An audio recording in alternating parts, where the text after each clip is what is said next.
All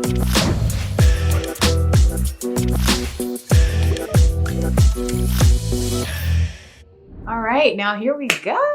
Hello, hello. Thank you all so much for stopping by. My name is Ciera Payton, and this is the In Trive Talks, a place for the inspired, thriving tribe. And look, I created this platform to highlight and elevate all people in creative fields, everyday creative heroes, just everyone who are tapping into their creativity. And that is so many people. And so today I am so honored and pleased and excited to share today's guest with you. Look, his everything is just incredible. Look at me. I'm getting a little tongue-tied because I'm so excited. But he's a really dear friend of mine. I've known him forever, and you're about to just be in for a nice little treat. So we are going to go ahead and welcome Mr. Mychael Chinn to the In Tribe. Let's get right into it. Oh my gosh. So we're here, like you said. It's a time. It is a time right now. It's a time. Baby, it's a time. It's a time. That's all. I mean, I feel like as an elder millennial, I feel like, can we just stop having to live in unprecedented times? I know. Can we stop? Can sometimes be precedented? Mychael, we have seriously experienced okay, hold on, I'm thinking about 9/11, Andrew and Katrina. Katrina, two of the major hurricanes. Yes. Recessions. Two of them. Plural. And during that first recession, there was a writer's strike. There was. That was right when I graduated college into a writer's strike and a recession. And moved to one of the most expensive cities in the world. Yeah. And then now we're here. But look, baby, we enduring. We are looking good doing it. We are looking good doing it. Yeah. Because I don't look like what I've been through. Oh, look, exactly. I'm always like, God, what's that meme that goes around? It's like, can I stop going through things that are gonna that don't kill me and just keep making me strong? Can I just be strong without going through the things? Please. I've proven my strength. I'm still standing. I'm still waking up every morning. Wait, do you need me to put on headphones and plug in my little thing, or is this fine? This is perfect. You look great. You sound great. So we don't have to do anything, just we're going to have a nice little conversation. I do have a little dentist appointment I need to go to. So I'm going to have to end right at 2:00 so I can make sure I can get there on time. But yeah, we're just going to dive in, and it's going to be really, really fun. Just like two old friends chatting. And so that's ready. Pretty much it. So, all right, well, here we go. Me and Beyonce, we're ready. Yes. Oh, yes. I was wondering what that artwork was behind you because I only saw her chest. So, yeah. Beyonce. Are you going? I'm going on the 2nd and probably the 4th. Ooh, okay. I'm not going. I didn't get the tickets, and I was, I'm saving my coins and, all that type of stuff. But maybe somebody can donate some tickets to the Ciera Needs to See Beyonce fund. And you know what? I feel like the closer we get to September, the cheaper tickets are going to get because people are just going to want to sell their tickets. Yeah. Because I feel like there are people that just bought tickets and are just holding out. Yeah. And then they're going to be like, well, I can't do anything with these. Let me just sell them. And it's or less than what they're worth. I just feel like they got somebody, there's a hookup somewhere, and knowing you've got it. You got it. I hope I do. Do I have any hookups out there? There's no one with a stronger hustler spirit than Ciera Payton. I mean, I don't know many hustlers that can make things manifest the way that you can. Look, baby, like I said, we're just trying to survive and endure out here. Period. But we're trying to thrive too. So that's why I got this thing called the In Tribe. It stands for the Inspired Thriving Tribe. You know what I'm saying? Yes. So that's why I'm bringing people on like you who's also thriving, So it's just, this is what this is all about. Just highlighting people who are doing their things, who have been through stuff, but, still have that creative spark, creative energy. And, absolutely. Here we are. And so welcome. So I'm just so happy to have you here. Thank you so much for stopping by. Thank you. Of course, friend. Anytime you ask me to do something, I'm doing it. Yes. I love it. So look, all right, we're just gonna hop in. Let's just fly. Let's So, do it. Mychael Chinn, I know so much about you, but for the people who are new here, who are, listening to this to hear about your journey, I just need to do a few little icebreaker questions so we could just Okay. kind of get a little bit of background on you. All right, So, friend. I love astrology, zodiac, and so do Hmm. you happen to know what your big three are? Oh, absolutely. Yes, you were the first person. Like, seriously, I've just been like, you don't know what your moon and rising sign is? Oh no, like co-star is my bestie, the bestie that reads me for filth daily. So, Nice, nice. I am a Taurus sun, a Pisces moon, and an Aquarius rising. Oh, so that's why we got a little connection because I'm Exactly. Aquarius. I know. Ah. But That's how I I've present in always the been world drawn to Tauruses and I don't know what that is. I don't know. because we ground you, air sign. Yeah, yeah. We pull you right on back down. We say, now, all right, baby, come on in. This is great. That dream's awesome. This is how we're gonna do it. That is so true. Because I would Hmm. say pretty much the big core of all my friends are Tauruses. And yeah, y'all are just but I think y'all are the best earth signs. There's just something about y'all. Like, We're pretty great. We are pretty hmm great. I love it. Has there been anything that you've heard people say about Tauruses or what you've read that you feel that's very dead on true for you? Koreans love comfort and love nice things and love to be like just surrounded by luxury. Yeah, that And that is one thing that I think is really true about me. Like if you come over to my house, it's just very comfortable. As you see, there's lots of pillows, the yeah. couch is plush. I'm gonna make sure that there's a meal, there's something for you to eat, there's something Yes. for you to like drink. We're gonna have a good time. We're gonna be comfortable here. And I think that is something that's really true about me as a Taurus. And also, some people say that Taurians are stubborn, and I like to say that we are rooted in our convictions. And so I Yeah, think that that yeah. is very true because, like it's going to take you a second to convince me to do something or believe something different. I Mhm. just need to know why you want me to do that. I Mhm. used to get in trouble in school all the time because I would ask my teachers, well, why are we learning this? Why? I love And they that. hated that. So That's those are so two. funny. Those are I've never experienced your stubbornness. But the other things, the luxury, stuff like that, yeah, that's dead on for sure. For sure. I mean, I think because, I think the Pisces and the Aquarian, really, the Aquarian rising really helps mellow that a lot. Like for the most part, I can be pretty like, okay, cool, we'll do this. But like for like core things, I'm like, absolutely not. Okay, I like that. I like that though. You got Yeah. to have your boundaries. That's what I say. Yeah. And I'm good with those. Yes. I'm good at Yes. building those. Yes. I love that. All right. So, other little icebreaker thing. Where are you from? I already know, but can you just let people know where you're from? And also, what was a typical day like growing up where you're from? I am from the bustling metropolis of Victoria, Texas. It's not bustling at all, friends. It is a town of 50, like 5,000 people, about 2 hours south of Houston, where we are the big city around us. All the country towns come to our country town. We had the mall, we had the Walmart, we had the first Chili's in the area, Ooh, not we had the first Chili's. Bennigan's. Listen, we had the things.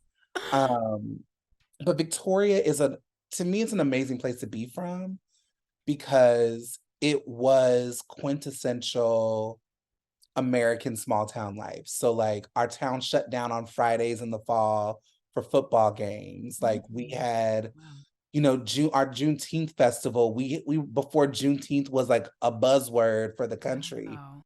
We had Juneteenth festivals and the Miss Juneteenth pageant, and the What? Catholic War Veterans Hall would shut down and everybody would go to get a free plate because that's what you did on Juneteenth. And Wow. so like just being able to have that experience and that root, that foundation, I'm really grateful for. Hmm. Because like, people they're church going people. We're going to, you know, you go to church, you go to Luby's, this cafeteria for those of you that don't know. You Hmm. go to Luby's after church. you then go hang out with your family. You like will be with your cousins, you'll be with your godparents, whoever it is. It's all about community. It's all about, making sure that we're supporting each other. We might not all have a lot of things, but what we do have, we share with each other. And so like having that as a foundation, and knowing people like that, I think is really great to keep me grounded. But also like, and I know we're going to talk about work and things like that, but like being able to, as an executive, know the audience. Like Yeah. these are the people that are watching TV. That's what I grew up doing. So like being able to really know the audience and be able to like know what people want to watch, know what people are watching and what will work and what won't, and not just be guessing, is pretty awesome. Nice. Yeah. So spot on too. Makes so much sense. Especially like for your journey, because I know like where you went to school and a little, and we're going to talk about your journey obviously. But Mhm. just having that foundation, would you say obviously, it was a catalyst for you navigating towards the arts, but do you remember like really the moment that kind of that light sparked inside of you to venture into the arts? I think I was always a creative kid. I would make my cousins do plays. I would make them, like, we would put on plays for my uncles, aunts, grandparents that I would write in my grandparents' garage. So, like, that was always like my thing. Mm-hmm. But we also moved a little bit when I was a kid. And there was a point that we lived in Wilmington, Delaware Oh, when I wow. was 11. And my school, we read this book called The Phantom's Toll Booth. And I was like, this is the coolest book. And then at the end of reading the book, they took us to the Grand Opera House in Wilmington and we watched a children's opera version of The Phantom Toll Booth.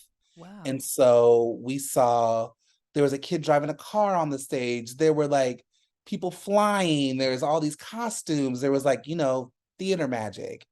And at that moment at 11, I was like, that is what I want to do. Wow. And from 11, it was like I found my way into an art school. And then when we moved back to my hometown, I was in theater. I would do community theater. I Mm. was like finding my ways. Like I had an Entertainment Weekly subscription because I wanted to know everything I could because I wanted to do that. Mm-hmm. And I'd always kind of liked it, but I played sports and did all that. But at 11, all of that went to the wayside because that was seeing that play made me know like this is what I want to do. This is where I want to be. That's so beautiful. I love that. Now, were your parents involved in the arts at all? And were they very supportive? What's your parents' occupation? My my father was a chemical engineer Oh, wow. and my mother was in finance. Okay. She before she retired, she was a business analyst. Wow. And so they're very like black and white math people that like things need to make sense. There needs to be a formula for it. Mm. And they worked and they became successful in their fields. Um, and so they wanted me to kind of follow that same path. And so when I decided that I wanted to be in theater, they were like, cool, cool, cool. But then when it came time for college, and I was Mm. like, no, I'm auditioning for college. I want to be an actor. That's where I want to go. That's what I want to do. They're like, wait a minute. We thought this was just for fun. No, Mm-hmm. you need to be like doing business. Like you like performing, be a lawyer. You perform in front of a courtroom. I was like, Wow. absolutely not. Who do you think I am? And so it was, and I'm the oldest. Okay. So there was no example before me for them. There was Mm. no, I was the prototype, I was the guinea pig. So Wow. like it was a fight. And it Mm. was like I ended up at Southern Methodist University, which has a great theater program, but it was also because it had an amazing liberal arts school, business school, and law school. So Okay. they were like, when you figure out that you don't want to do this anymore, your backup can be one of these things, and you can do it at this school. Mm. And then when I didn't take that backup and I moved to New York without knowing anybody, my parents thought I was crazy. I Mm. mean, I think they probably still do think I'm a little crazy, but at least I'm like made some money and done some things. So Mm. I don't look as crazy, but I know that they were like, what is he doing? Mm. You move somewhere, you don't know anybody to do this thing that's not guaranteed, even if you do have talent. So it was hard for them. It was really hard for them. Oh man, are they through it now pretty much? I mean, Yeah, no, they really are. And I think my dad is not a artsy person. Like that's not his thing. I mean, like he likes Earth, Wind and Fire and he likes like action that movies and like actually is that. like so on brand for somebody working in chemistry. Yeah. Like, Oh, Earth, Wind and Fire. Yeah, the elements. He yeah, loves. yeah, yeah. That's so on Um, brand. Love it. but I remember the first time, like I would bring my work home, like especially when I started at Lifetime, and I would show him, Mhm. I'd show my parents, try to show my parents my movies, and my dad would kind of just like walk in and out, not really be paying attention. And then I remember the first time he would like walk through the living room, and then he would stop and kind of look for a second, walk out, come back. Then he sat down. Then he was sitting there watching, and I was like, oh, he's like in it. And he was Mm. like, yeah, yeah, I like that one. That one was good. And I was Oh, like, he paid attention. yeah. Like he came to some of my plays growing up. He came to concerts. And I like when I worked at Alvin Ailey, he would come to a performance, but like it wasn't his thing. But like I know now that he is working to really try to figure out his way into it. Mhm. And I could tell he's like reading an article. I could tell he's like he's trying to find his way in. Yeah. And I love my dad for that. And I love that we have come to a much closer, deeper place in our relationship through lots of it's been a journey. Yeah. And it's been a journey. And my dad almost died in COVID. He was Yeah. one of the first people to like in July of 2020, he caught COVID and was in the hospital on the ventilator. Mm. We thought we had lost him a couple of times. He was in the hospital for a month, almost 2 months. Wow. Had to learn how to walk again, had to do like all of this stuff.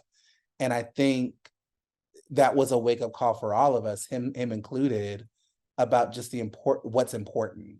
Mhm. And it helped a lot of the stuff like kind of fall to the wayside, and I think made us all more present. Yeah. Those moments are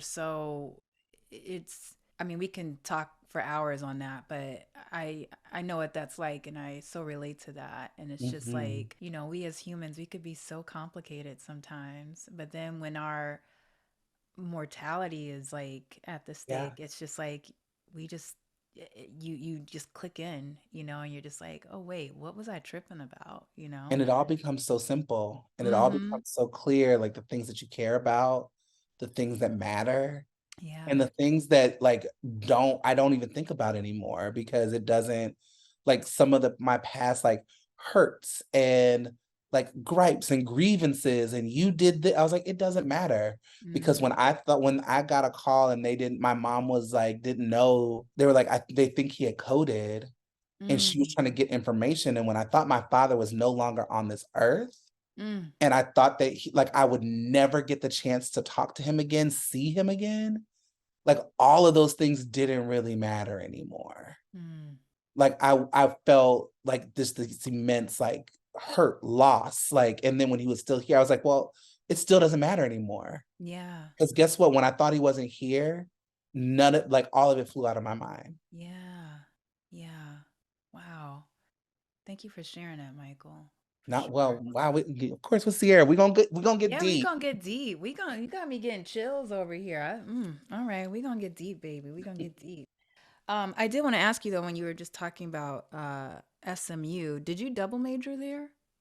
No, I majored in acting. I Uh-huh. got a BFA in acting with a minor in African American studies. Oh, okay. And you went there with one of our nice mutual friends. I did. I Yes, we have to did. bring him on here one of these days. I'm about to say, shout out to you. Yeah. He was my roommate. We were Wait, I roommates. didn't know that. We were Wait, maybe I roommates did sophomore know that. year. I think I did know that. We were roommates sophomore year. Oh my gosh. All right. I know that there's stories. We'll reserve that for another time. What a time. What a What a time. time. What a time. We're going to edit all of this out. But Yeah. Lord. All right. So you ended up moving to New York. Didn't know anybody. Like I knew one person. I who? knew my friend Giselle's mother. Okay. I went to college with Giselle, and Mm-hmm. I knew her mom. Mm-hmm. And her mom was the only person that I knew and trust. There were some people from SMU that had moved there, but I didn't know them like that. Yeah. So Giselle's mother was the only person I knew. Okay. And I drove my car from Dallas to Brooklyn. I found a room on Craigslist Ooh. and drove my car and everything that could fit in it. And then I shipped some boxes Mm. and a bed and was going to make my way as an actor in New York at 22. A fool. Yeah. No, but I mean, we all did it. I mean, my roommate and I drove up from North Carolina with the U-Haul, moved to Queens in a fifth floor walk up. I had a closet for a bedroom. Like, Yep. And I you just think you like do I it. say like a fool, but like I think what is so amazing about that age of like being like fresh out of college is that you feel invincible. And so Mm-hmm. you're like, I can go, I'm like fearless. I was like, Yeah. sure, I don't know anybody, but this is where I need to go to make it. So I'm gonna make it. Mm-hmm. And I was fearless. I could never move like that again. Well, I mean, I've made some other kind of drastic changes in my life, but like Yeah. just to like get up and move like that, like I'm very proud of 22-year-old Mychael for just being like, I believe in myself enough to go, despite everybody else's fears trying to be placed on me. Yeah. No, I'm gonna make it. Yeah. And you did great out there. I mean, we were I don't know how we connect. Oh, we connected through Timby, Through right? Tembi. Yeah, we Yeah. did 80s Babies for Tembi. Mm-hmm. And I think I was your only scene partner. Yeah. I'm about to say, I think I was your only scene partner, and we in those setups just sat there and Just got to know each other. And I was like, mhm. wait, I like you. Oh my God, you're And I so felt the fun. same way. And I was like, "You want to You're come over so to my fun. apartment? Like, And I you was want to like, have some food?" yes. You said, I'm Like, gonna cook. And I was like, period. Say less. yes, yes. And then we just that's how it happened. Yeah. Oh Now, my gosh, that apartment. What a oh, time. what a time. Shout out to my roommates. Shout out. Shout out. But that was so fun. That was very New York. It was Like so New York. your apartment was very New York. Harlem, just in the middle Yes. of it, the Saints football games, the Mhm. gumbo, the The everything, game, you just the know? game nights that we used to have over there. Yes, yes. It was so good, It's a and good it's time. I miss that community, that sense of community Mhm. now. Have you found that since you moved out to LA at all? It took some work, but I now Mm. have a beautiful community of people that I can do just that with. I have a friend, her and her daughter, who's basically my goddaughter. I see them every Friday, Oh, nice. and I go and we play. Like she's 6 now, so it's a lot. Like we used to go and just like play, like because she was a kid, but Mhm. now she's still a kid at 6. But she's like, do you want to talk about my LOL dolls? Or this is what I did at camp. Like, let's talk. Like, why are you wearing that? You look crazy. Oh my I was like, gosh. what is a 6-year-old going on 18? Yeah. But we go over there, we hang out, her mom will cook. She makes Oh, these amazing like plant forward pescatarian meals. oh wow. And we like sit, talk, and then the baby goes to bed and we have wine and catch up. Oh. But like that's a beautiful thing. I've got a beautiful set of friends that like we have game nights or we'll go to brunch, we'll like go for, go to the beach, go to the hang out. I think and some of them are college friends, but some of them are friends that I made out here. Mhm. And I think that LA gets a bad rap for being so fake and Yeah. phony, which is there. Yeah. But I think that there are real people in LA that desire community, and you have to be willing to kind of put yourself out there to build it. New York is a place where community is easily built because it's such a social city by nature. Yeah. You're on the train together, you're on the street together, you're packed in. So it's like by nature, you're gonna meet people. LA, you have to be more intentional, but I do think it's there. For sure. For sure. I mean, yeah, I feel like I fought so hard when I first moved to LA to like recreate that New York type of community, but Mm-hmm. it just was like it was a lot of just really trying to force it, you know what I mean? And then Yeah. after a while it was like, oh, just let it be organic. Like it doesn't have to Mm-hmm. be like how we would do our game nights or how we would do the Exactly. Sunday cookouts and stuff like that. It's just like, Mm-hmm. hey, if people want to get together when they can, like cool, you know? And so Absolutely. I had to ease up on that for sure, but I was like Mm-hmm. really trying to I was like, everybody, this is the date, like, you To know, my come place. here now. Yeah, yeah. And I was like, you know, everybody's adults. Like, let people do what they're Mm-hmm. gonna do, you know? And Mm-hmm. so now like, yeah, I'm a part of like a women's group and stuff like that. And then for me, like this too right here is like building community. I mean, it's Yeah. virtual, but it's just like still community building for me. Yeah. And, you Yeah. know, and I think I'm still trying to figure a lot of it out, especially since post COVID, because when COVID happened, I mean, I was a hermit crab because Yep.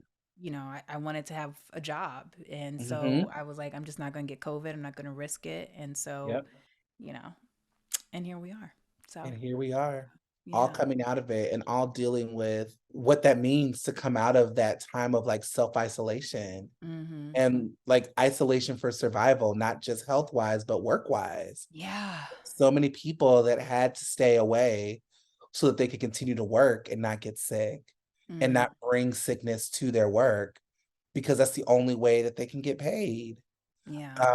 And so we're all dealing with like coming out of that now. What does that look like? What does it look like to kind of build community again, not just socially, but professionally? Because we can. Yeah, exactly. What was that? Because you were working at Lifetime during that It time, right? was.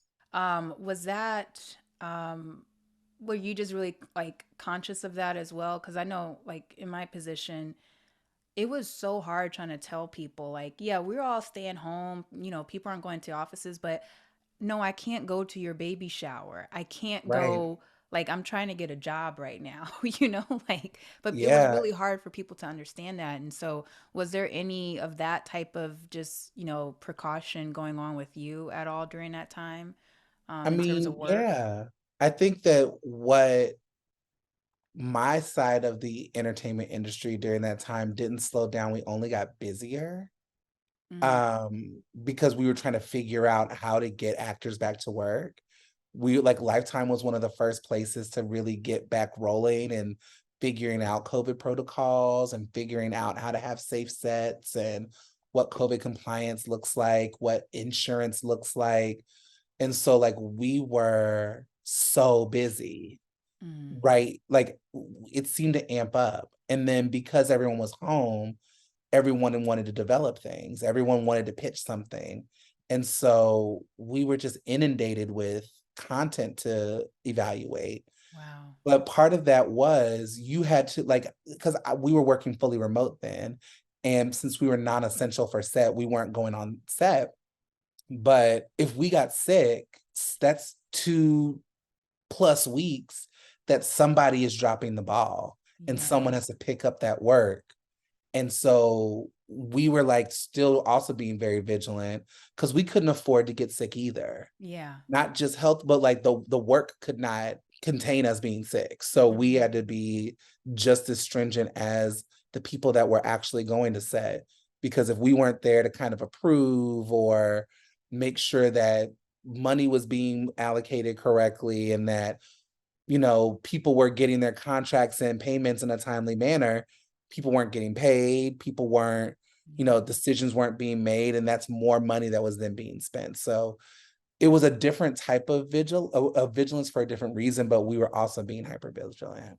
Nice. Yeah. I figured as much. It was just I just remember there were just some people who just didn't understand Oh no, that. there were people that were outside. Yeah, yeah, yeah. And then like, you know, people in the business too. And I was like, yo, I mean, Hmm. everybody's livelihood at this point is really dependent upon everyone's health. Like, Hmm. chill out. Livelihood and like I will lives, go because to your birthday party later. at that point we didn't know what it would do really. Yeah, Like it hit exactly. people so differently. So it's like, yeah, you want to go out to the like creepo strip club that's a drive-through, and then or like in Atlanta where they just were strip Yeah. club.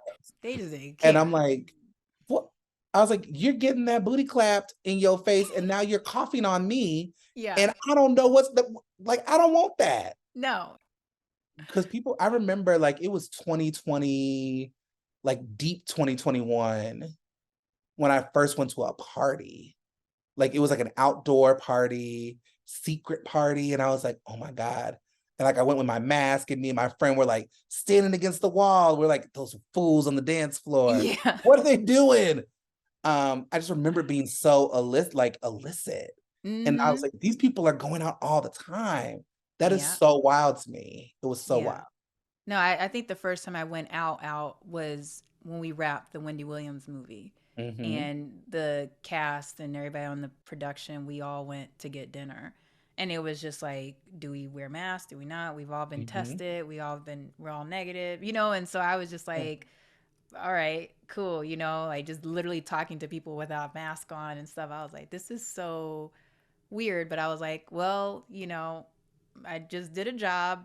I don't have anything coming up, so I think I'll be okay, Right, So, right, but right. it was just still it was a scary time. So anyway, I do want to backtrack a little bit though, because I want to know about your journey, pursuing acting in New York. And then all of a sudden, well, not all of a sudden, but just your trajectory from acting in New York, Alvin Ailey, LA, Lifetime, then MTV to now. So Yeah. can you So walk us through?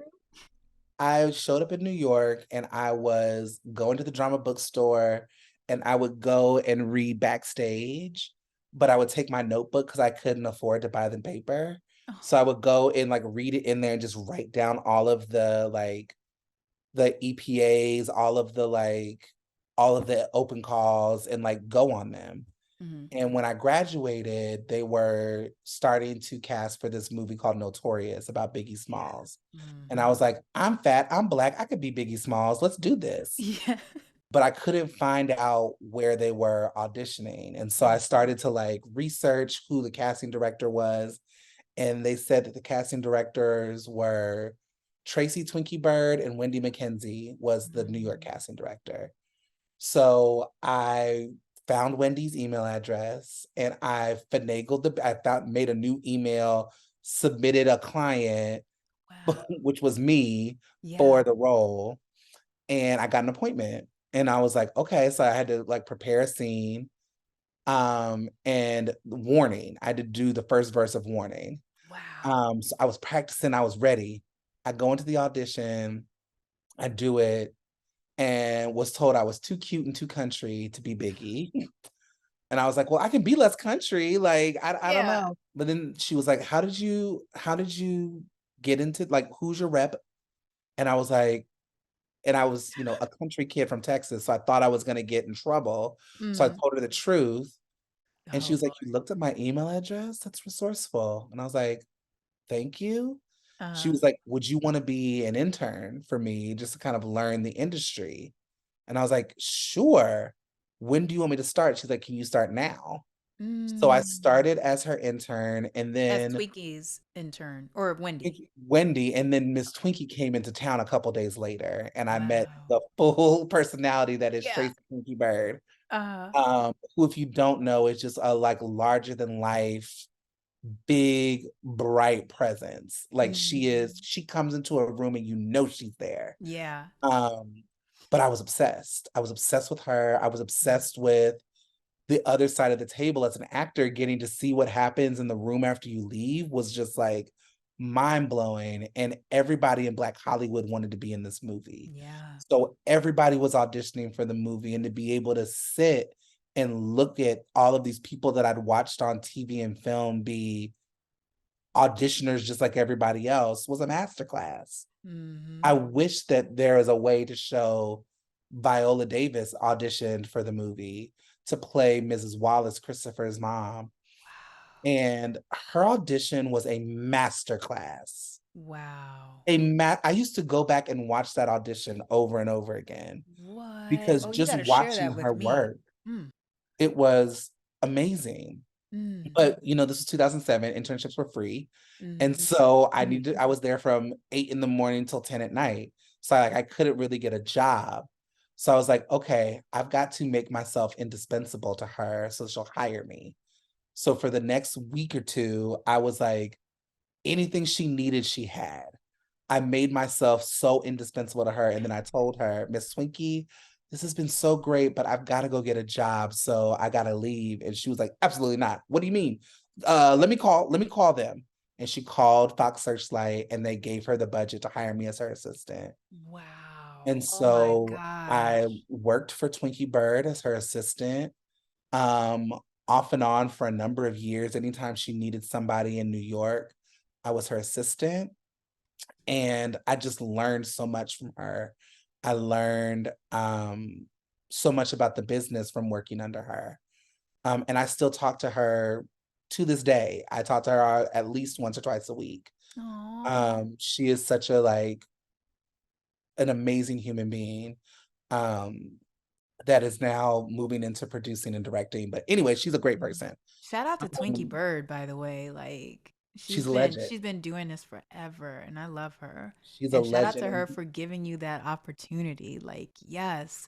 That's And what like this business really does need that. People mhm. looking out for people and like our people looking out for each other, you know? And you know, that's been my experience. Every big break I've gotten in my career has come at the hands of a Black woman deciding they wanted to take a chance, Nice. deciding that they wanted to give me an opportunity to show what I could do. Mm, So like I'm always here for Black women everywhere because I would not be where I am without Black women. yes. And Miss Twinkie is definitely one of them. Well, hey there. If you're enjoying this conversation like I know you are, then I have some additional offerings for you. Head on over to the In Tribe and sign up on our mailing list. There, you not only get first dibs on meetups, workshops, and special events tailored to our community, but you'll also get a special discount code on the Creative You course. Now, this course is all about helping you to level up and elevate your creative career. Because listen, I've been in this business now for nearly 2 decades and I've experienced all the highs and lows, and I've developed so many tools to navigate those, and now I'm sharing them with you. So go to theintribe.com/cultivate and check out the Creative You course. And last but not least, just for tuning in and signing up, I'm giving you a freebie. It's our In Tribe Hive Level Up Guide. It's a special daily guide for practicing ways to be your optimum creative self. Because listen, an all-around healthy artist is a thriving artist, and that's what we're all about here. So check out our site, sign up for our newsletter, get a special discount code for the Creative You course, and take off with your new In Tribe Hive Level Up Guide. It's new beginnings here, and so let's get inspired and thrive only at the In Tribe. See you soon. Now, back to the episode. And while I was working as her assistant, I was also still auditioning and like doing readings and plays and, you know, all that kind of stuff. But, you know, I was like pushing for it because, like I said, that was like my dream since I was 11 to Mm-hmm. be this actor, this successful actor. And I had gotten to the place where Miss Twinkie needed me to move to LA to continue working for her. And I just moved in with a boy. So I was like, I can't leave him here. I'm in love. So I Yeah. did not take the job. The auditioning wasn't going the way that I wanted it to go. And I had a dinner with a friend, Seneca, who I was lamenting the state of my life to. And she said something that completely changed my world. I was like, I've just wanted to be this actor since I was 11, and I just need this to happen for me. And she was like, why are you letting this 11-year-old kid run your life? Ooh. You wouldn't let an 11-year-old pick Say out your no. clothes. You wouldn't have let an 11-year-old pick where we were going to eat. Why are you letting this 11-year-old run your career? Like, what do you actually want to do now? If it's still acting, then cool. Yeah. But if not, present Mychael needs to be running the show, not an 11-year-old. Mm-hmm. And I'd never thought about it like that. Mm. That I was pressing for something that might not be my goal anymore. And when I really sat and thought about it, it wasn't. Mm. So I needed to get about the business of figuring out what that was. But I didn't know. But I still needed a job because, like I said, I had moved in with a boy and rent was due. Mm. Yeah. So I ended up getting my friend whose daughter I see every Friday. Her cousin's friend's friend knew someone that needed an assistant at Alvin Ailey. And I was like, well, I can be an assistant. I can do that. But it wasn't an assistant job. It was the assistant company manager for the first company. that would go on tour with them, help them put together their tours and go on tour. I was like, well, I don't know anything about that. But I knew I needed a job, and I knew that I could figure out what I didn't know. But what I did know was people. I knew artists, and I knew how to communicate with them, and everything else. And I was organized, and everything else I could learn. And so this Black woman, Dacre Smittick, who was the company manager, gave me a job as the assistant company manager, and I started with them. And we were on the road 7 months out of the year. And Dacre and I put together the tours, and then we would go on the tours and make sure that everything went off without a hitch that wasn't on stage. And it was a gig that I thought I would do for a year and stack up some money and then get back to figuring out what I wanted. But it became a life. I loved it. Wow. I loved being a part of, even a small part of, bringing this Black legacy art to the world. And Mr. Alias from Texas, Revelations, is based on what he calls his blood memories, which are memories of him growing up. And there are pieces in that ballet that I'm like, I see myself in that. I see my family. I see where I come from. And to see people in Copenhagen and Oslo and Paris and Portland, Maine, all of these places where, Black people aren't really populated, but to see them have such visceral reactions to the art and to Blackness, and seeing the way that it affected and changed them, was amazing. So I was there for 4 years. And in 2014, in the span of a week, 2 people on tour dropped dead. Our technical director, at half-hour call, we found him in his hotel room. He had passed, and we had to do the performance in Costa Mesa. Half-hour after the curtain came down, we had to go to Berkeley. We were in Berkeley. We were grieving and figuring out how to move forward. Our general manager, who was our technical director's best friend, came out. He stayed with us. He made sure that we had what we needed. We do a big annual Ailey barbecue with the Berkeley crew every year, and it rained every day that we were in Berkeley, every single day. Wow. And the day of the barbecue, it was beautiful, blue skies, perfect temperature. The barbecue was beautiful and amazing, the way that EJ, our technical director, would have wanted it. And then the next day, which was a week after EJ had passed, our general manager, Calvin Hunt, collapsed in San Francisco and passed away at a half-hour call. Oh my God. And we had to continue this performance. We had to get on a plane the next day and go to Canada and keep touring. And we were really jacked up. And, my boss, Dacre, was pregnant at the time. She needed to take a break because she needed to take care of herself and the baby. And our stage manager stayed behind with Mr. Hunt's body to make sure everything happened. So it was me and the assistant stage manager that were kind of running the tour at that moment. And it was a lot of pressure, and I handled it. But as time went on and we got like a month or 2 out and people started to kind of get back to normal a little bit, I wasn't. And I knew that it was because they were doing what they felt purpose to do in their career. They were dancing, stage managing, lighting design. That was their dream, their purpose for career. Company management wasn't mine. And so I wasn't able to channel my grief into my work. Yeah. And I knew I needed to get back about the business of figuring out what that purpose was. And so I was vision boarding, meditating, doing all of these things. And it kept coming back to working with Miss Twinkie in that casting room, working on film and television. I was like, that's where I want to be. I don't know if it's casting, but I do know that it's film and television. So I gave Ailey a year's notice. And at the end of that year, I helped them figure out tours, hire someone to replace me, do all of that work. And at the end of that year, I moved back home. I gave up my apartment. I put all my stuff in storage.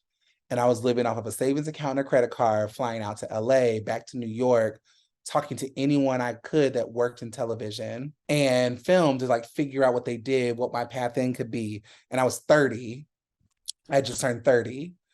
Um, and I ended up meeting with a woman named Megan Hooper, who ran acquisitions at Lifetime. And we played phone tag for 3 months to the point that I was like, which I now know is normal in Hollywood. But back then I was like, she don't want to talk to me, la, la, la, la. So like when we finally got on the phone and we had a lovely conversation, but I had no stakes. I had no stakes in it at all. And at the end of the call, she said, I have a position that just opened up on my team today. Would you be interested in applying? Wow. What? Absolutely. So I applied. It was a long interview process, but I got the job. And I started off in Lifetime at acquisitions. And so I was just evaluating movies that people were sending in to be acquired by Lifetime to see if it was on brand or not. And I was doing scheduling and expenses. And I was happy as a clam because I was in TV. Wow. And I learned the business of television. I learned about deal points and how contracts work and how to evaluate content through something beyond your own lens.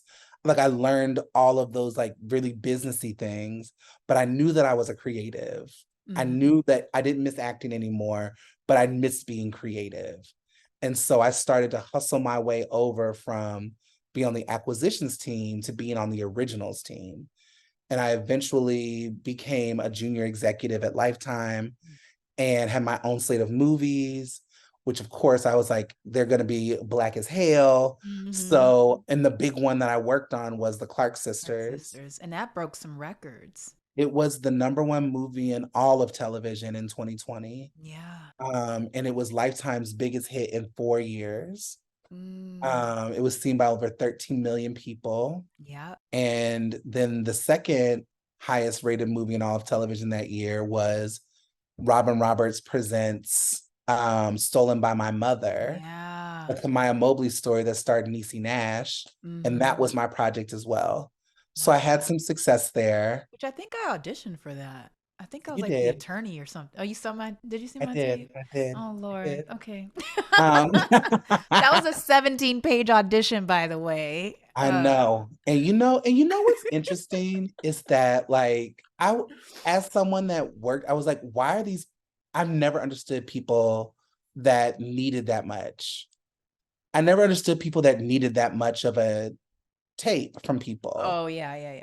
I'm like, this, like, you can get this in 3 pages. Yeah. I remember I saw that and I was like, this is how many pages? I was like, they want me to do all of this? And my agent was like, yeah, do all of it. I was like, all it's right. ridiculous. And I got my friend Eddie came over and we just were like, okay, let's do.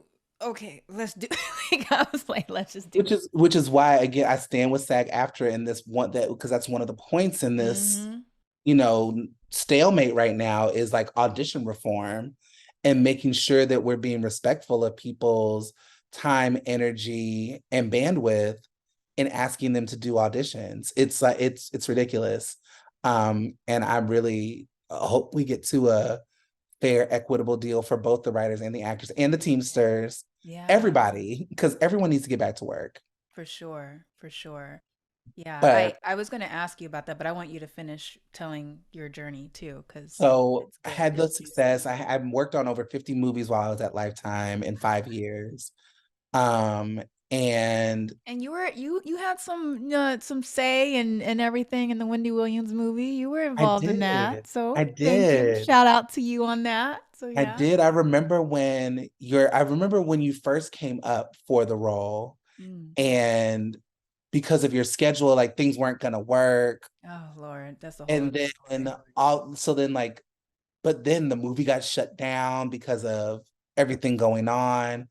And when it came back, and your name, I was like, no, I know her. She can do this. She's perfect. No, this is the one. So I wasn't the executive on the Wendy movie, but I was definitely in Tia, the executive's ear, like, this is the girl, this is the one. You need to get her. She can do this. Thank you, Mike. Kevin. Morocco. Yeah. Like, because I was like, I told her, I was like, this is who I see. He looks kind of like Kevin. You should get him.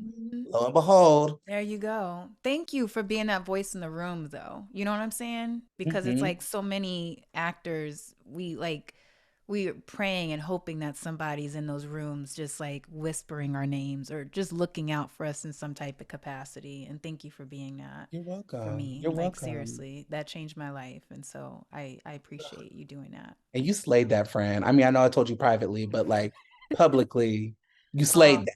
thank you. Thank you. I wish the right people were looking, the people who make the hiring, because baby, let me tell you, it was a journey afterwards after that movie came out. Like, You were like, I'm on my hello? 100th no. Like, what? Like, And but it's it's the amazing. Like I business. think about Angela Bassett after Tina Turner, and she didn't work for what, a year and a half after that? Yeah, I saw her interview talking about that, and I was like, okay, I'm not alone in that world. But there's so many people whose stories you haven't heard about that you don't realize, like they did these amazing performances, or you see this like really cool thing that they're part of, and you don't hear from them for 5 years, and you don't know like what their journey was until you see them in the next project, and so Mm. um I just know that I'm not unique in that sense of experiencing that now. Which But is a it was shame. hard. It was I had some moments where I was like, do I need to keep doing this? Because this is kind of crazy that, I when I got to my 100th audition, I Hmm. just was like, God, like, do I what? Like, I just don't know, and I was like, you know what, screw it. I'm just gonna keep going and see what happens. So Absolutely. And I think that's the lesson, right? Like off of our highest thing can come a valley, yeah, and that the valley is not going to last forever. yeah. And so we've got to keep pushing through to the other side, even though it's tough, even though it's hard. Like, let me finish this. So Yeah, yeah. after Lifetime, my boss, Megan, who hired me at Lifetime at first, left to start a new team at MTV Studios. And a job opened up and I ended up going to work for her over there. Mhm. And we were the original movies and limited series team for the studio. We had deals with amazing talent like Angela Bassett, Courtney B. Vance, Jamie Foxx, Priyanka Chopra, Eva Longoria, Salma Hayek, John Leguizamo. Like we had deals with all these amazing people to kind of be their creative homes and hubs in the MTV world. And it was a really challenging time, a really challenging job. Mm. Amazing people that I met, but I was a part of the layoffs that happened there in May. Yeah, in May, because my last day was the day before my birthday. They Mm. laid me off the week of my birthday. Lord. The whole 150 people. And so it's a challenging time that I'll have to talk about it another time. Mhm. But I learned a lot in that job. And I think that off of those highs, there can be something that drops Valley. down, and it's about how we reposition that and think about it differently and push through, which is Mhm. what you're doing, I'm doing. We're all figuring it out. For sure. And especially just during these times, with these two strikes going on. Hmm. I am being mindful of the time, and it's okay. If I'm gonna be late, I'm gonna be late because this is important to talk about. But during those valleys in your life, what are some things that you've just kind of applied, over the years to kind of help you get through those moments? There's this gospel song. I love gospel music. I'm more spiritual than Christian now, but gospel music is still like a foundation of my practice. Mm-hmm. And there's this song called Be Grateful. Mm. And it starts off by saying, God has not always promised me sunshine. That's not the way it's going to be. But a little rain mixed with God's sunshine makes me appreciate the good times. And so, like, thinking about the valleys of life and the rain, the things that come, like, I remember those days. And I always made sure, like, to feel it, to really feel it, so that those days that I prayed for, I would recognize that I'm in answered prayers, that I could stay in an attitude of gratitude because I remember what it was like to pray for the day that I was walking in. Yeah. And and so like being mindful of feeling it, but knowing that something greater is coming, helping me to like remember so I could appreciate those peak moments, those mountaintop moments. Um, and also just really trying to stay rooted in community. Yeah. In those moments, I have a tendency to kind of pull in, um, and not share and just want to be by myself in those like low moments, but making sure that I push myself to stay in community, particularly around people that I know are builders, people that will speak life, that will speak encouragement, and Mm. remind you like of, I mean, I can't think of a better term, so bleep me if you need to, but like the bad bitch that I am, like Yeah. you sometimes need those people that will encourage you in that moment, and you can't do it spiraling by yourself. Yeah. So feeling those times and recognizing what they are, but also making sure that you're surrounded by people that help you feel and know the true essence of you were the things that really helped me through those times.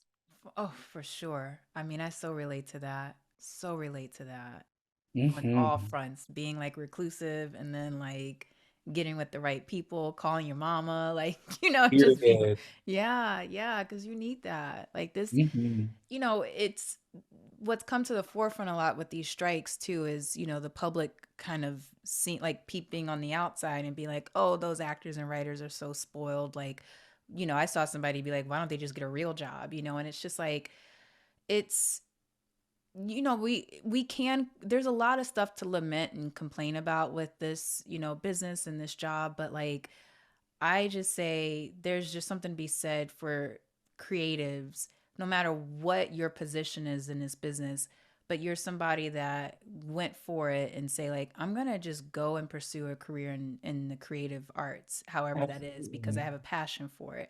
I just think that that's just so noble and bold for people Yeah. to do. And it's just like, it comes with a lot of crap, but that's why we're fighting so hard for it right now is because we love what we do. And I think just humans in general, we're creative to the core. And so like why not, fight for what's right in terms of like the arts and creativity, It's just this business has needed to be reformed for such a long time. And it again, the key word that you just said is a business. The creative is beautiful, and like we are creative spirits, and we want to create art and things that make the world more beautiful, but it's a job. Yeah. This is work. This is not a hobby. It is not drama club anymore. This is a job. And so people should be compensated fairly for the very highly skilled work that they're doing. Yeah. Just because, we all came up doing drama club, church plays, community theater, whatever it is, you think that everybody can do it, but they can't. We Mm-mm. all grew up doing math, but I don't want to, Yeah, there's exactly. people that are better at it that I'm paying to do the math. This Yeah. is a job and a skill that people have, whether it's in front of the camera or behind, and they should be compensated fairly for it. And they should be able to make not just a livable wage, but a prosperous wage. Yeah. And that's not crazy or selfish or diva like for them to ask for that. I mean, I think that we all have to work together to figure out what's equitable for everybody. Mm-hmm. But the key word is everybody, not Right. just one side.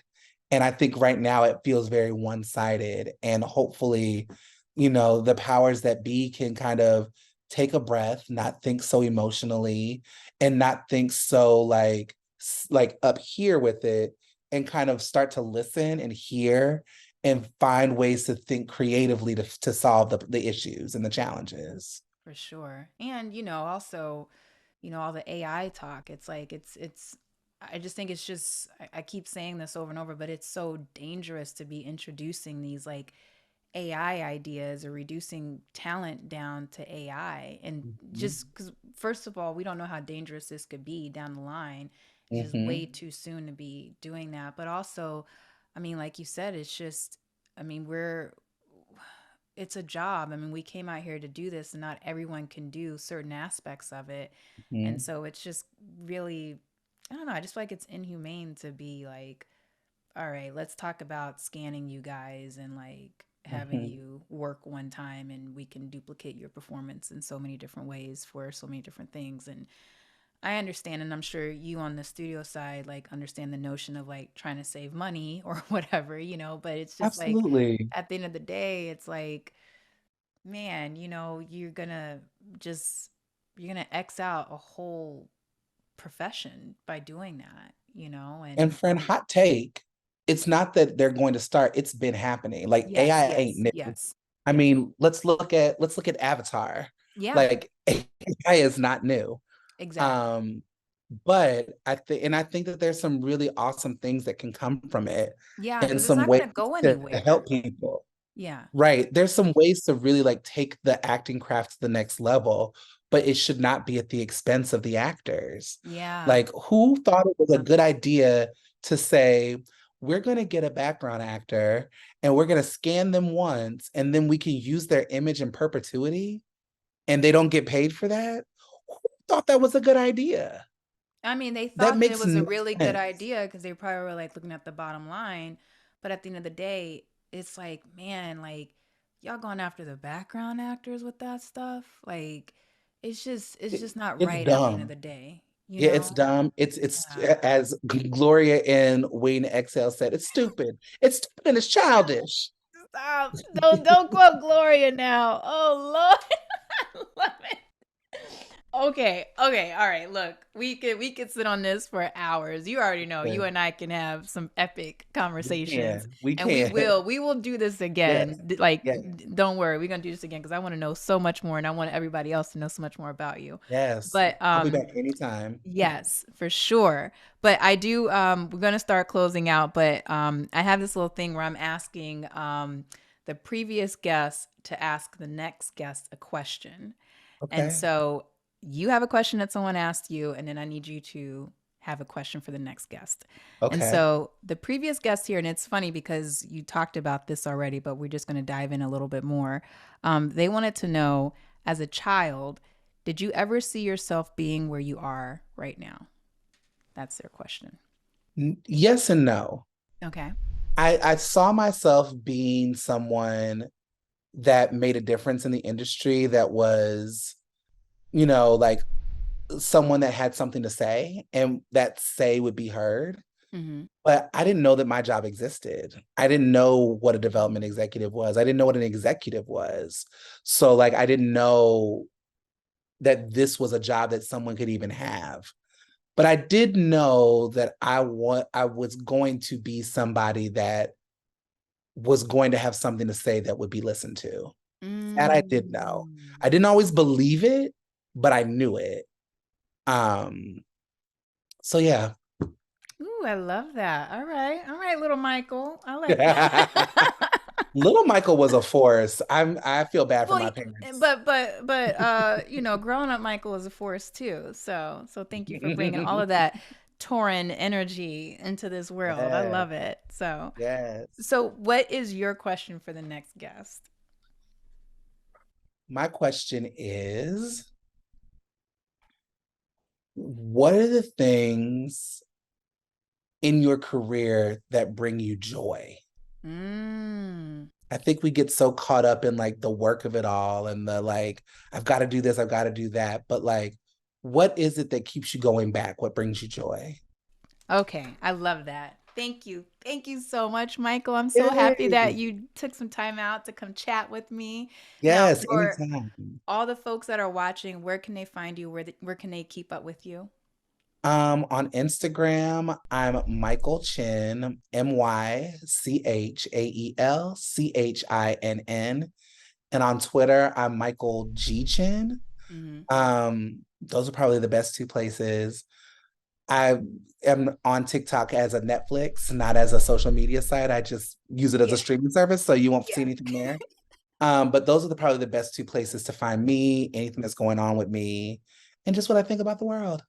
All right. I love it. Well, I will share all that information down below.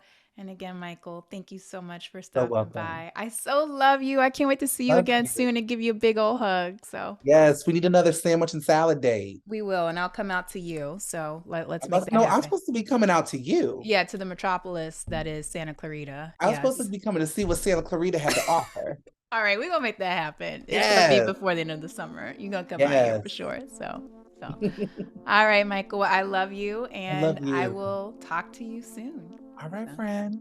All right. Bye. Bye. Wasn't that an awesome, awesome conversation with my friend Mychael Chinn? Look, he left all of the information down below on where to find him. And if you want more content like this, please do me a favor and visit theintrive.com.